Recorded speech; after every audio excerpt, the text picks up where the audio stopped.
Hey guys, in this video we'll be looking at inefficiency slash gap slash imbalance, right?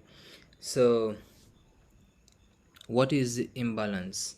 So imbalance is basically an area where there is unequal trading taking place, where there is more buy or only buyers and only sellers in the market. In this case, only buyers, right? Notice Notice how this candle right here starts with no wick, 0 wick. So that means that there was no sellers actually pushing the market down, right? It was just pure buys, right? So most of the time this right here breaks structure. So most of the time you see these momentum candles, they break structure, right? And most times they leave inefficient pricing, right? So the distance between this wick right here and this wick, between here you have an imbalance or a gap.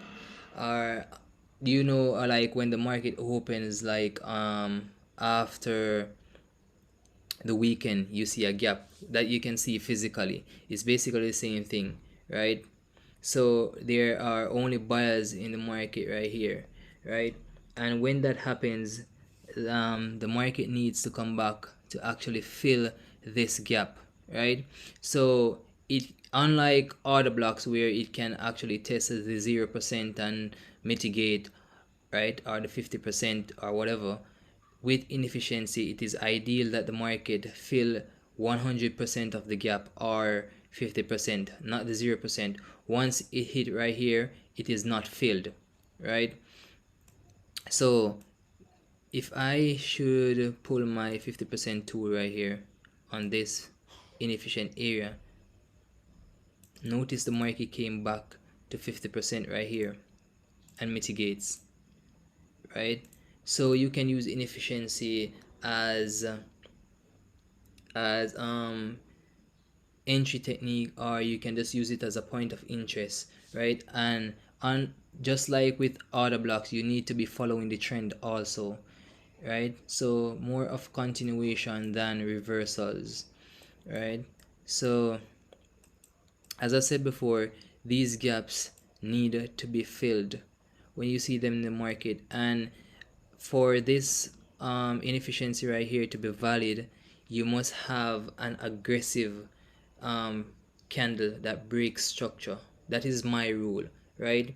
It must break structure.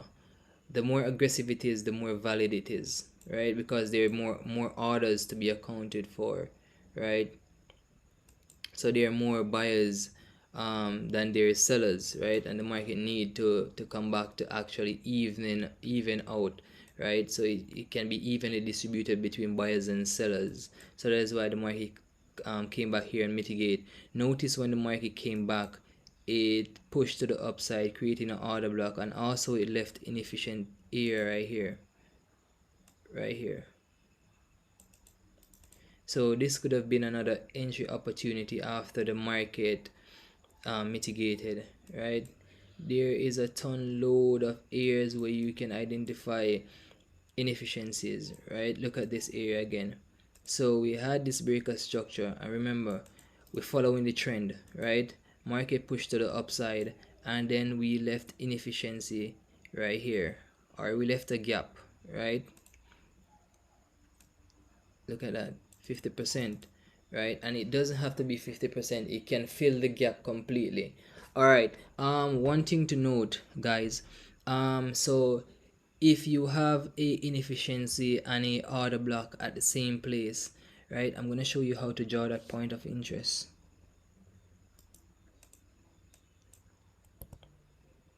So let's look at this example on gold.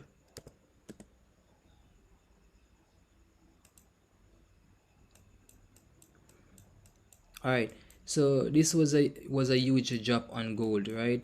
It was a huge drop. So we had the market right here, took out some liquidity from this equal high, right? Boom, created this order block basically right here, and then boom, the market fell and break structure, right? But then we had this huge inefficiency right here, this huge gap. So normally when it's like this, the market normally plays 100% of inefficiency or the order block. So you have to draw your point of interest like this instead of using the 50% of the inefficiency, because most time it will actually go back to where the order block is. In this case, we can say we play both inefficiency because we close the gap right here and then we still mitigate from the order block. So that is how you would draw it. And notice over here how the market does tap inside and then push to the downside. You can also refine this entry by maybe going on a lower time frame, right? All right, so on the lower time frame, this is what we see right here,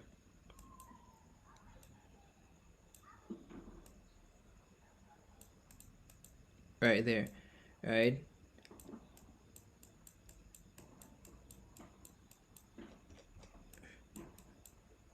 And notice market just stop right inside that little area right there and then push to the downside, right? So there's a ton load of examples that I can show you, but we'll do more of that in our chart breakdowns, right? We do more of that in our chart breakdowns. So that's basically it for inefficiency, a very short topic, right? That's basically it. I want to show you guys another example where you have a inefficiency on a order block at the same place. Alright, take for instance right here. So we have this order block right here that mitigated from over here, right? So we mitigated from over here, so money got transferred into this order block, but notice we had a inefficiency also, and this actually broke structure, right? So we have a break of structure right there. Remember the rules, whether it be a order block or a inefficient area or a gap, whatever the case may be, you must have that violent move, right? So you must have that violent move to signify that, hey, there's a lot of liquidity here in the market and there are manipulation, banks buying to sell or sell to buy or whatever the case may be, right? In this case, they bought and sell, breaking structure, right? And there's a lot of sell right here. There's only sellers right here and no buyers, so we need to even out that, right? So what the market did, would have had a point of interest like this, right?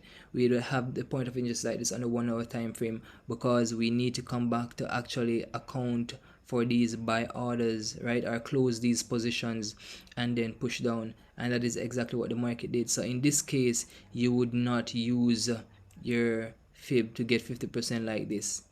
You would probably get stop out, or you'd be way in drawdown, right? So always remember, once you have a order block and a inefficiency, always use the point of interest like this, so the market can actually play 100%, because either way this inefficiency would be getting filled, right? So it can be filling 100% of inefficiency plus mitigating the order block also, and then market push to the downside. So that's basically